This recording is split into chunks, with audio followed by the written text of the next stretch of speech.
नमस्कार दोस्तों, आप लोगों का स्वागत है आज के वीडियो में। जैसा कि डिस्क्लेमर है, the information provide on this channel is for the education and information purposes only. It is not considered to be an advice और recommendation of any kind whatsoever. Investment in stock market is subject to market risk. I am not a SEBI registered advisor. Kindly do your own research and consult your financial advisor before investing. The views shared in this video are for the educational purposes only. ये disclaimer हमेशा आप लोगों के समक्ष रहा है और कभी भी किसी भी डिसीजन को लेने से पहले आप अपनी स्टडी या अपने फाइनेंशियल एडवाइज़र से ज़रूर कंसल्ट करें। ठीक है, तो ये तो बात हुई डिस्क्लेमर की। अभी जो सिचुएशन है मार्केट में, जैसे आप लोगों के समक्ष डिस्कस करते हैं, तो उसमें बहुत सारे डिफरेंट चैनल्स और डाटा इधर उधर का बहुत सारी चीज़ें डिस्कस हो रही हैं और जो कि काफ़ी रिलीवेंट भी लगती हैं कि भाई इन लेवल्स पे हमें एनालिसिस तो अपनी करनी ही चाहिए कि क्या सिचुएशन है। जहाँ तक बात करूँ मैं कि किस तरह की सिचुएशन मार्केट में आई हुई है और कहाँ पे क्या सिचुएशंस चल रही हैं, तो बहुत सारे पैरामीटर्स हैं जहाँ पे समझा जा सकता है चीज़ों को कि किस तरह से ये मतलब चलती हैं या किस तरह से मतलब बिहेव कर रही हैं। तो उन सब चीज़ों पे थोड़ा सा बात करेंगे। ठीक है, तो इसको मैं थोड़ा सा हटा के देन दोबारा से इसको ओपन करता हूँ तो शायद ओपन हो जाएगा ठीक से। तो ये आप देख रहे हैं कि मैंने चार्ट खोला है निफ्टी 50 का और ये थोड़ा सा एनलार्ज हो गया, इसको थोड़ा सा कंस्ट्रेंट कर दूँ। हाँ, अब जाके थोड़ा सा क्लियर होगा और आप देखेंगे कि ये रहा निफ्टी 200 को मैंने क्यों लिया। उसके पीछे रीजंस ये हैं कि भाई निफ्टी 200 इसमें कंपनीज बदलती रहती होंगी, बहुत सारी आई होंगी, पहले के टाइम पे रही होंगी और आज कुछ और हैं, छोटा मोटा बाद में वो चेंजेस होते रहते हैं, लेकिन रिफ्लेक्ट करता है मार्केट के मोमेंटम को, सेंटिमेंट्स को और सब चीज़ों को। और अभी आप जैसे देख रहे हैं कि टॉप से करेक्शन आपको यहाँ पे दिख रही है और ये करेक्शन कहाँ तक रहेगी, किन लेवल्स पे जाकर स्टॉप होगी, कहाँ कंसोलिडेशन स्टार्ट होगा और कहाँ से बाउंस बैक आएगा, ये सब चीज़ें देखने वाली होंगी। तो जैसे कि अभी ये देख रहे हो आपकी करीबन 12,000 पे जाके एक स्टेबिलिटी दिखाने की कोशिश कर रहा है। अगर इसको मैं थोड़ा सा इनलार्ज कर दूं तो ये जो चीज़ें हैं आपको थोड़ा सा समझ में आएंगी।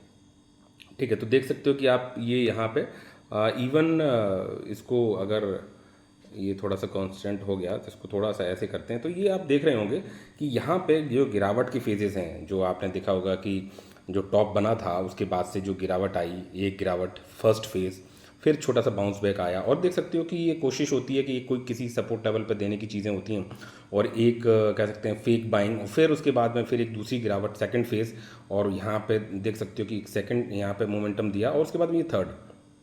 ठीक है, तो अब किन लेवल्स पे जाके मार्केट जो है बिहेव क्या करेगा, ये आप देख सकते हो कि किस तरह की यहाँ पे फर्स्ट फेज़ है, ये सेकंड फेज़ है और ये थर्ड फेज़ का मतलब लगभग चार्ट आपको दिखाई पड़ रहा है। तो मैं क्यों ये दिखाना चाह रहा हूँ क्योंकि हिस्ट्री से हम बहुत सारी चीज़ें रिलेट करते हैं, रीजंस गिरने के मार्केट के बहुत सारे हो सकते हैं।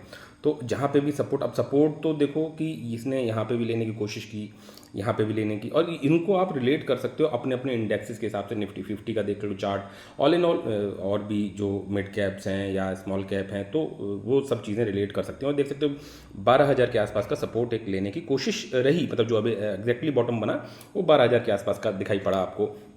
इस तरह के बॉटम्स आपको पहले भी मतलब जो है मार्केट ने रोकने की कोशिश की बट सस्टेन नहीं किया और थ्री फेज़ की गिरावट आपको मार्केट में मतलब देखिए कि एक गिरावट हुई है, फिर बाउंस बैक किया है, फिर दूसरी गिरावट हुई है, फिर बाउंस किया है, रोकने की कोशिश की और ये थर्ड गिरावट है और यहाँ पे अब 12,000 के आसपास का सस्टेनेबिलिटी दिखाई पड़ती है। जिस तरह के सेंटीमेंट्स क्रिएट हो रहे हैं मार्केट में, जैसे कि अब ये लेवल्स हो सकता है कि इनको तोड़ के इन लेवल्स पे सपोर्ट ले जाए, फिर कंसोलिडेशन दे या इन पे ले जाए या यहीं से वापस जो है कंसोलिडेशन की फेजेस पे आ जाएगा, तो ये कहा नहीं जा सकता कि ये सिचुएशन कब कब कहाँ क्या कैसे बन सकती है। लेकिन हाँ, ये इस तरह की, जिस तरह की देखो गिरावट में भी अलग अलग फेजेस हैं, कभी कभी एकदम से स्टीप डाइव गिरावट आती है, फिर जो है कि बी शेप रिकवरी होती है मार्केट में, क्योंकि मार्केट अल्टीमेटली चीज़ें ऊपर ही जानी है। जब भी चीज़ें जिन वजहों से गिरता है वो बाद में स्टेबलाइज होना है, चाहे वो ओवर वैल्यूएशन की बात हो, चाहे किसी और वजह की बात हो, तो ये मार्केट में चलता ही रहता है। अब मैं थोड़ा पीछे आपको लेके जाना चाहूँगा और आप देख सकते हो कि किस तरह की गिरावट बीच में ये फेज़ जो था यहाँ पे मतलब समय था जो आप देख सकते हो 22-23 के आसपास का, ये वो समय था जब रशिया यूक्रेन के टाइम था।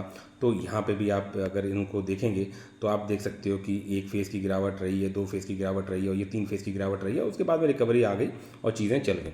ठीक है, तो इसका मतलब ये नहीं है कि मतलब हर बार ऐसा ही होगा, लेकिन एक पैटर्न जो है फाइंड आउट करने की कोशिश होती है कि भाई किस तरह की सिचुएशंस रहती है। इन गिरावट को भी अब यहाँ पे हम देखेंगे तो 1 है, 2 है और ये 3 गिरावट है। उसके बाद में फिर बाउंस बैक किया। ऐसा नहीं है कि बाकी गिरावटें हर बार 3 ही होंगी, ऐसा नहीं है। छोटी छोटी गिरावटें तो अपने आप आती रहती हैं, कंसोलिडेशन होता रहता है।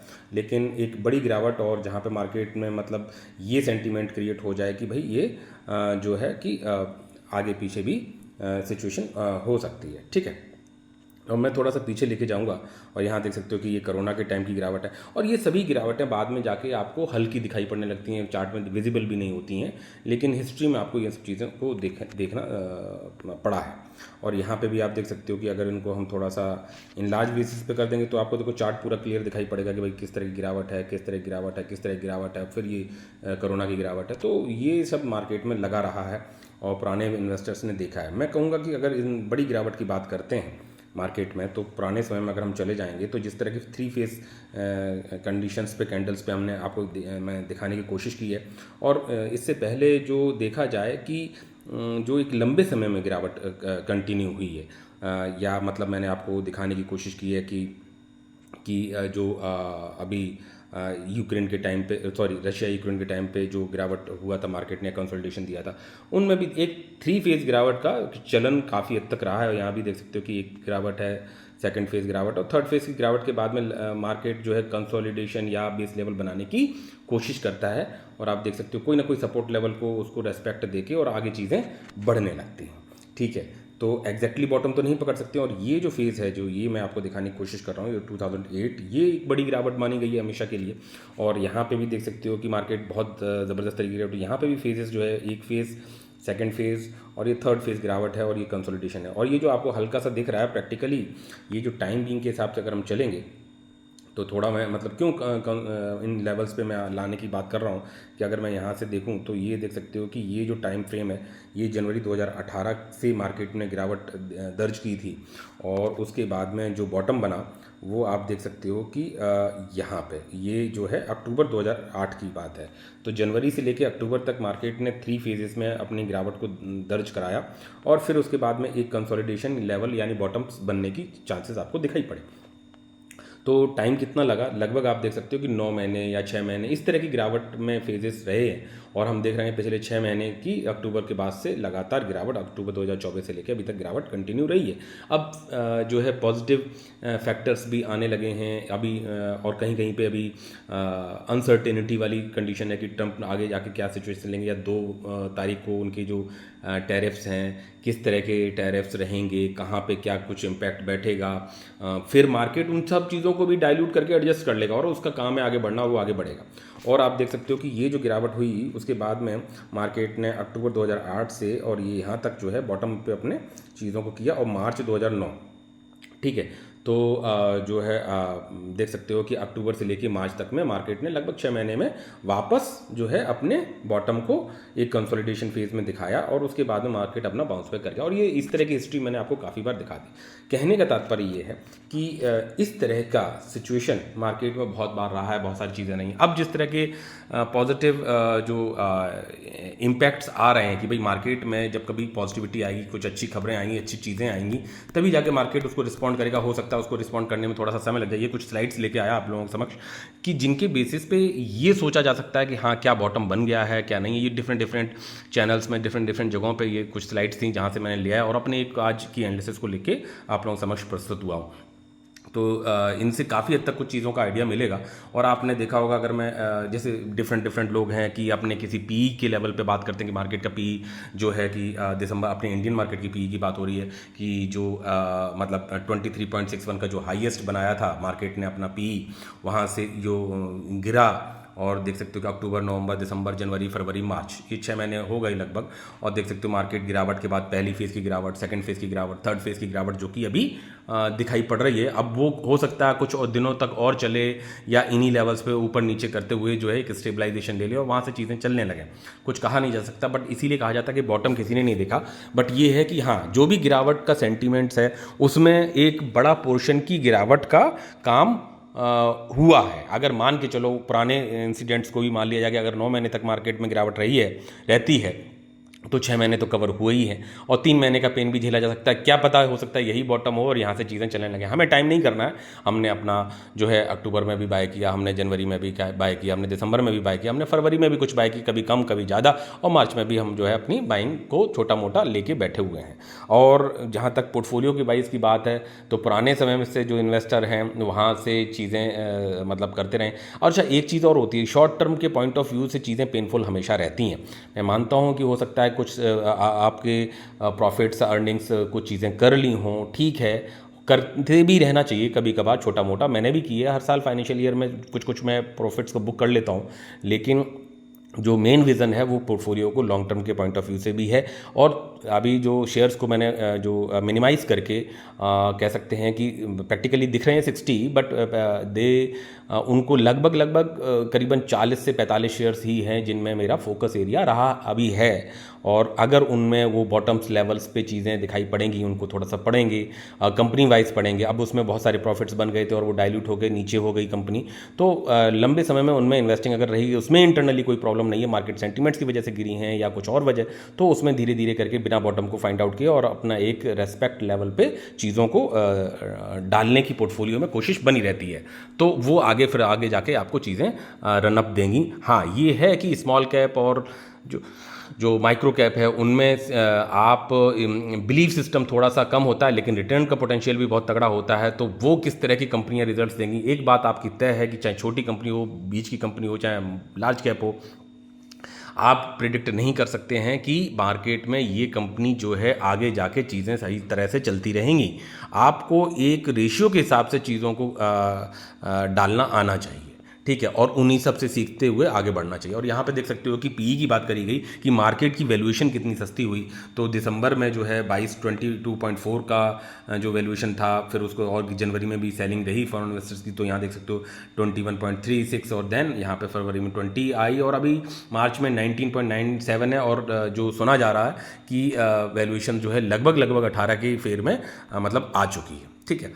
सेकंड स्लाइड की बात करते हैं तो ये वही है, कहाँ कितना वैल्यूएशन है। और ये देख सकते हो कुछ कंट्रीज़ के बारे में भी कहा गया कि ग्लोबली चीज़ें अगर डिस्टर्ब्ड हैं due to tariff and all, तो बाकी मार्केट्स की भी वैल्यूएशन के हिसाब से भी चीज़ें रिलेट की जाती हैं। कनाडा का मार्केट देख सकते हो 19 पे वैल्यूएशन पे दिख रहा है, भारत का 19 दिखाया गया, practically it is come down to 18 approximately. Switzerland का और ये अमेरिका का और न्यूजीलैंड का देख रहे हो। अब अमेरिका के मार्केट में काफ़ी गिरावट हुई और 24 का पी यहाँ पे आपको दिखाया जा रहा है। तो चीज़ें हमेशा उसी हिसाब से चलती हैं। एफआई की बिकवाली की मेन रफ्तार जो है, अब कहा जाता है कि कंसोलिडेशन आएगा कब, बॉटम बनेगा कब। बॉटम बनेगा तब जब सेलिंग कम होगी।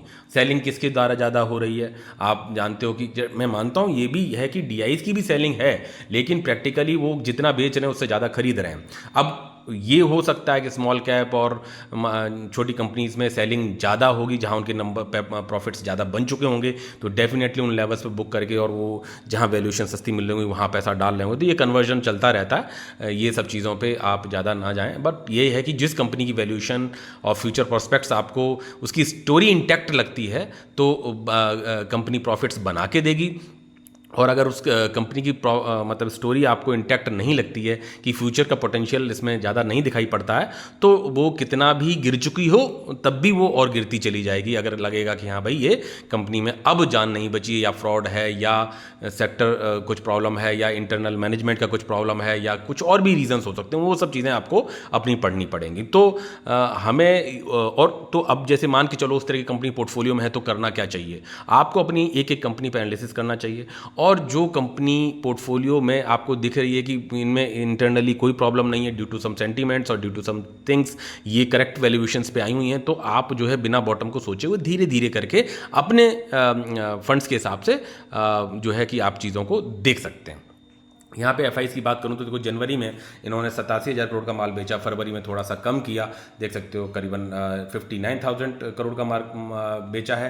और यहाँ पे मार्च में लगभग 20,000-21,000 करोड़ के करीब का माल निकल चुका है। तो कहोगे सर अभी महीना तो पूरा हुआ नहीं है, तो यस मैं मानता हूँ कि लगभग आधा महीना निकल गया मार्च का और करीब 20,000 करोड़ का माल निकला है। और यहाँ पे देख सकते हो करीबन 59,000 करोड़ का माल निकला था फरवरी में।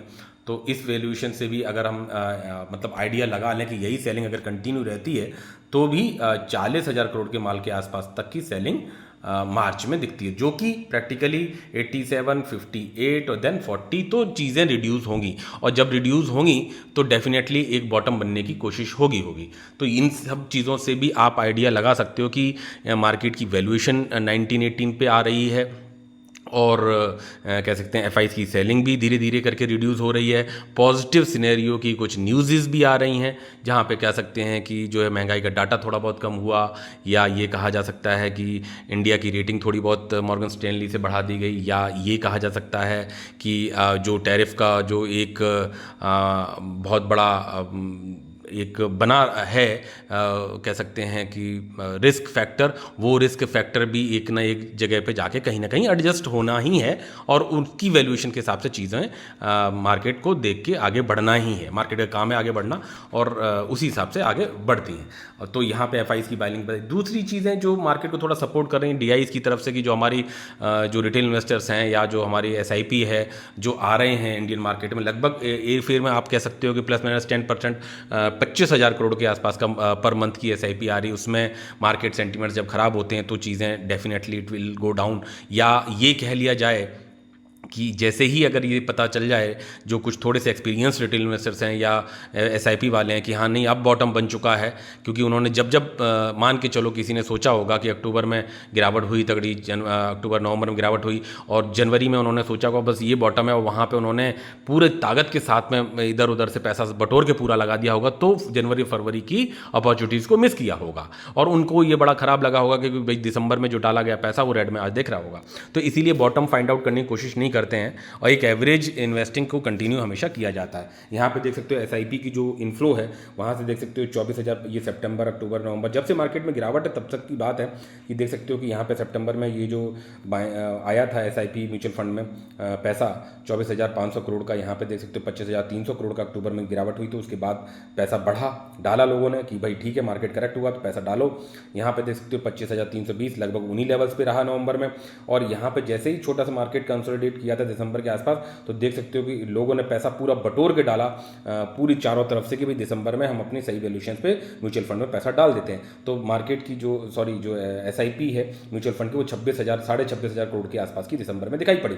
फिर उसके बाद में जनवरी में भी लोगों ने डाला कि यस अब बॉटम बन गया और पैसा डालते हैं। उसके बाद में जो फिर भी सेलिंग कंटिन्यू रही, जनवरी में भी रही, और देख सकते हो फरवरी में सेंटीमेंट जो कह सकते हैं कि बॉटम्स का पता नहीं, तो 25,900 यानी एक तरह से 26,000 करोड़ के आसपास की एसआईपी फरवरी में भी आई है, और अब मार्च में हो सकता है चीज़ें रिड्यूस हुई हों या बढ़ेंगी, कुछ पता नहीं। बट अगर कह सकते हैं कि अप्रैल की बात करें, कि जब कहा गया कि अगर इनकम टैक्स उसमें लोगों को राहत मिली है, जो कि 12 लाख तक के इनकम वाले सोर्सेस के लोग हैं, तो वहाँ पे भी अगर कुछ कंजप्शन की चीज़ें बढ़ेंगी तो हो सकता है उसमें से कुछ पैसा एसआईपी मोड में भी, जो कि अप्रैल के मंथ की सैलरी से दिख सकता है, तो वहाँ पे भी थोड़ी बहुत ग्रोथ आ सकती है, और मार्केट का भी बॉटम बनने की सिचुएशन दिखाई पड़ रही है। जिस तरह से पीई डाउन हो रहा है, जिस तरह से इंडिया का प्रोडक्शन डाटा बढ़ के आ रहा है, महंगाई दर कम हो रही है, आरबीआई रेट कम करने की कोशिश कर रहा है, जो कहना अमेरिका का जो टैरिफ वॉर है उसके कंसिक्वेंसेस भी ऑलमोस्ट मतलब जो है स्टडी किए जा रहे हैं, उनका इम्पैक्ट भी प्रैक्टिकल लेवल पे चीज़ें दिखाई पड़ने लगेंगी। तो ये चीज़ें हैं। और यहाँ पे बात करें फरवरी में म्यूचुअल फंड का जो निवेश जो इन्होंने बोला है कि जिस तरह से मतलब चीज़ें यहाँ पे तो हाई आई थी, जो अभी मैंने अभी दिखाया था आपको कि भाई वहाँ से दिसंबर जनवरी में हाई हुआ था, उसके बाद फरवरी में डाउन हुआ, क्योंकि वहाँ पे भी तगड़ी सी सेलिंग आई थी, और 28 फरवरी को बहुत बड़ी सेलिंग आई थी। तो जिससे मार्केट में बॉटम को फाइंड आउट करने की कोशिश के पॉइंट ऑफ व्यू से जो एसआईपी आई हुई थी, बढ़ के आई हुई थी, उनमें थोड़ी सी गिरावट दिखाई पड़ी कि let the thing should settle down, consolidation के फेज में आ जाओ। और ये मैं आपको आज बोल रहा हूँ कि मुझे ऐसा लगता है, ये मेरे पर्सनल व्यूज़ हैं कि 2 तारीख अप्रैल से टैरिफ वॉर के जो कह सकते हैं ना कि जो एक फियर है, that fear will be practically on the grounds, कि भाई ठीक है ऑन द फ्लोर होगा कि हाँ भाई कहाँ पे कितना क्या इम्पैक्ट बैठा, कहाँ क्या रेसिप्रोकल प्रॉफिट्स और या टैरिफ लगे, या वर्ल्ड में क्या क्या सिनेरियो कन्वर्ट हुआ, वो चीज़ें हैं। और जिस तरह से एफआईज ने थोड़ी सेलिंग कम करी है, और जो जिस तरह के पॉजिटिव डाटा इंडिया के आ रहे हैं, सीपीआई इन्फ्लेशन वगैरह, और ये, और then new financial year start हो रही है, जो कह सकते हैं टैक्स हार्वेस्टिंग वाली कहानी है वो भी ऑलमोस्ट ओवर हो जाएगी। पैरेलली जो अगर कुछ इनकम की टैक्स में जो रिलीफ मिला उसकी इनकम अप्रैल से दिखने लगेंगी, तो उसमें भी लोगों को इन्वेस्टिंग की तरफ भी कुछ ना कुछ परसेंट का पैसा आएगा। तो वो सब चीज़ें एक बूस्ट दे सकती हैं। मार्च एंड तक चीज़ें ऊपर नीचे थोड़ा बहुत होते हुए सेटल डाउन होने की तरफ को सिचुएशन है, जो कि मैंने बहुत सारी चीज़ों में आप लोगों को उस चीज़ के लिए समझाने की कोशिश की। फरवरी में जो ये घटा डाटा वो तो मैंने आपको दिखाई दिया, और उसके बाद में किस तरह से चीज़ें आगे बढ़ती गई। यहाँ पे देखो आईटी सेक्टर की भी बात की जा रही है कि आईटी अगर अमेरिका में प्रॉब्लम होता है तो लगभग 60% का जो अपने आईटी इंडस्ट्री का जो सर्विसेज का कह सकते हैं कि बिजनेस है, that comes from the America.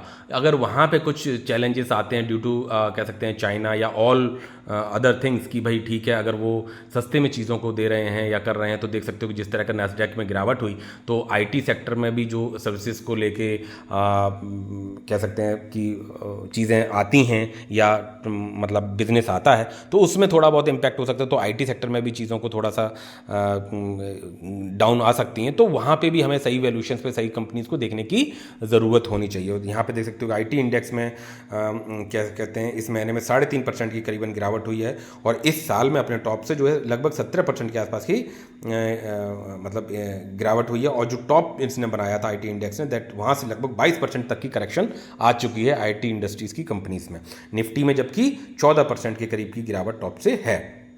और यहाँ पे ये डाटा दिखा रहा है कि ये सब डाटा मैंने डिफरेंट सोर्सेज से लिया है, और यहाँ पे भारतीय बाजार में बड़े करेक्शन की जो सिचुएशन थी वो यहाँ पे इन्होंने समझाने की कोशिश की है कि हिस्ट्री को लेकर ही चीज़ें एनालाइज की जाती हैं। और यहाँ पे देख सकते हो कि ये जो मार्च से सितंबर 2015 में एक करेक्शन आया था, फरवरी मार्च 2020 में एक जो करेक्शन आया था, जनवरी मार्च 2022 में आया है, अप्रैल जून 2022 में आया, सितंबर 24 से लेके अभी मार्च 25 तक भी करेक्शन कंटिन्यू है। और वो करेक्शन का फेज कितने दिनों तक कंटिन्यू रहा, तो इसका ये जो करेक्शन था 2015 वाला, ये 188 दिन तक लगातार गिरावट में था।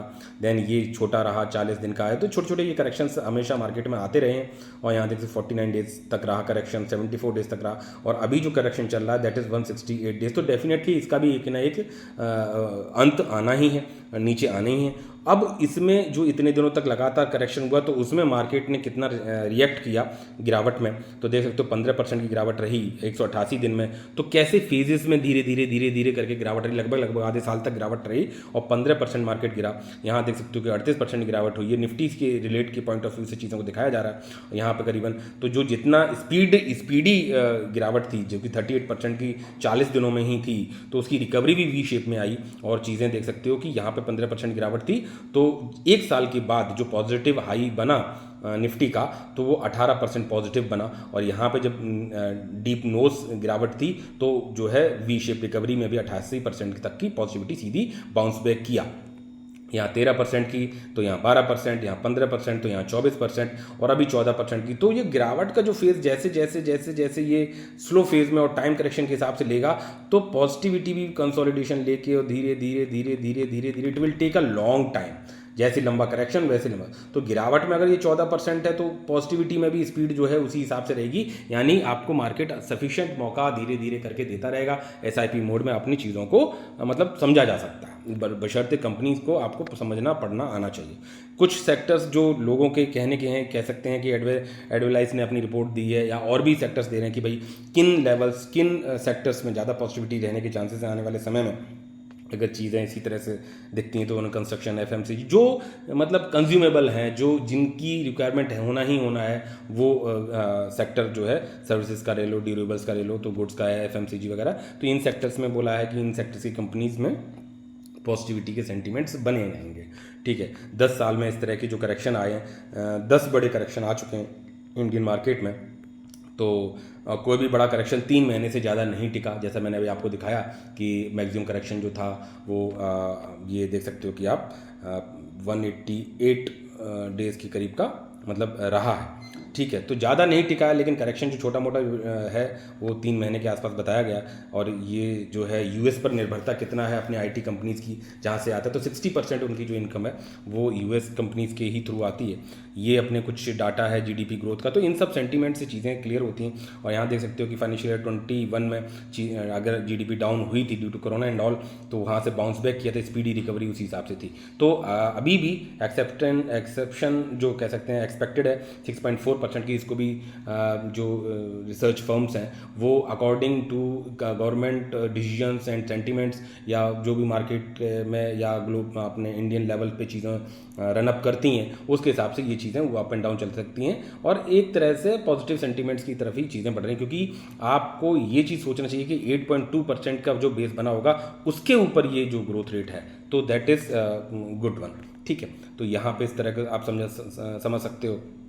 और अभी का जो पीई का वैल्यूएशन दिखाई पड़ रहा है वो 18.2 के करीब का दिखा रहा है। ठीक है, ये 12 फरवरी का डाटा दिखाया है, तो अभी चीज़ें उससे भी ज़्यादा करेक्ट हुई हैं, तो definitely things are on 18 and below.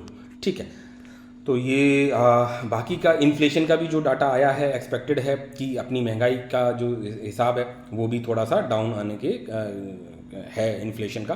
तो एक्सपेक्टेड है कि भाई 4.8% के आसपास की महंगाई दर रहेगी, तो जिसमें कि आरबीआई को रेट कट करने के चांसेस बढ़ जाते हैं। तो ये सब चीज़ें रहती हैं, तो वहाँ से अगर इस तरह के पॉजिटिव फैक्टर्स ज़्यादा आने लगेंगे। और दूसरा एक और पॉजिटिव सिनेरियो क्रिएट होता है कि अभी जो है अप्रैल से बहुत कुछ बदलने को है कि भाई कंपनीज अपना जो रिजल्ट्स लेके आएंगी फाइनेंशियल ईयर एंड का और क्वार्टरली का, तो वहाँ पे कंपनी किस तरफ को बैठती हैं, क्या कुछ करती हैं, किस तरह के रिजल्ट्स आते हैं, सिनेरियो क्या बनता है, तो मार्केट का सेंटीमेंट भी उस हिसाब से होता है। और बस आपको क्या करना चाहिए कि जो कंपनीज आपने स्टडी करके, पढ़ के, समझ के, उनके सभी पैरामीटर्स को चेक करके, फ्यूचर प्रॉस्पेक्ट्स को चेक करके, डाइवर्सिफाई करके और एसआईपी मोड में धीरे धीरे करके आपने जो अपनी बाइंग स्ट्रेटजी वहाँ से फॉलो करते हुए चीज़ों को अगर किया है, तो definitely things will be in a good shape, ऐसा मेरा मानना है। और रिक्वेस्ट आपसे है कि आज की वीडियो में इतना ही। मिलते हैं नेक्स्ट वीडियो में। लाइक ज़रूर करके जाइएगा, सब्सक्राइब करिएगा, शेयर करिएगा, और विद दीज वर्ड्स मिलते हैं नेक्स्ट वीडियो में। टिल देन, जय हिंद, जय भारत, बाय बाय।